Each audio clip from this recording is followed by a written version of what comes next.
Tamil VIP 2K channel நேயர்களுக்கு வணக்கம். திமுக துணை பொதுச் செயலாளர் ஆர். ராசா தனது அதிரடி கருத்துகளால் பல நேரங்களில் சர்ச்சைக்குள் சிக்கிக் கொள்வார் ஆர். ராசா. அப்படித்தான் அண்மையில் திமுக நிகழ்ச்சி ஒன்றில் பேசிய அவர் முன்னாள் முதல்வர் எம்ஜிஆர் குறித்து சர்ச்சையான கருத்துக்களை விதைத்தார்.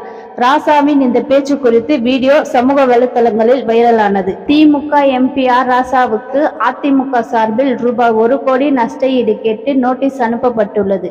அதில் முன்னாள் முதல்வர் எம்ஜிஆர் பற்றி அவதூறாக பேசிய ஆர். ராசா எவ்வளவு கீழ்த்தனமாக பேச முடியுமோ அவ்வளவு கீழ்த்தனமாக பேசிய ஆர். ராசா இது சர்ச்சையானது. 2 கோடி மக்கள் தெய்வமாக வணங்கும் எம்ஜிஆரை ஆர். ராசா பேசிய வீடியோவை கண்டு கொந்தளித்து போன எம்ஜிஆர் ரசிகர். தமிழகத்தில் திராவிட கட்சி உருவாவதற்கு எம்ஜிஆர் முக்கிய காரணமாக இருந்தார்.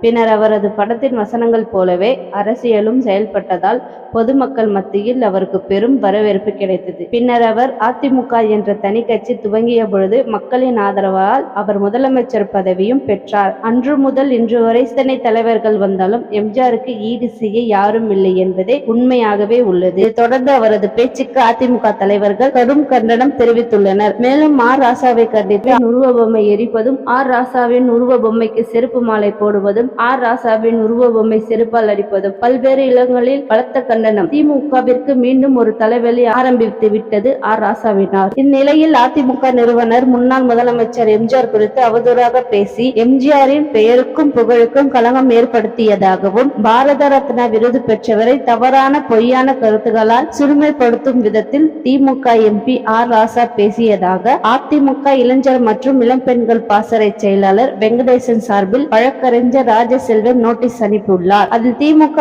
MP R. ராசாவின் பேச்சு அதிமுகவினர், எம்ஜிஆர் ரசிகர்கள், பொதுமக்கள் என பல தரப்பில் இடையே மன உளைச்சலை ஏற்படுத்தி உள்ளது. தனது செயலுக்கு திமுக MP ஆர். ராசா வருத்தமும் மன்னிப்பும் கேட்க வேண்டும். மேலும் 1 கோடி ரூபாய் நஷ்ட ஈடு வழங்க வேண்டும். நோட்டீஸுக்கு பதிலளிக்காத நிலையில் சட்ட நடவடிக்கை மேற்கொள்ளப்படும் என தெரிவிக்கப்பட்டுள்ளது. புரட்சி தலைவர் எம்ஜிஆர் அவரை அவதூறாக பேசியதால் அதற்கான பலனை அனுபவிப்பார் என்று எம்ஜிஆர் ரசிகர்கள் கூறுகிறார்கள்.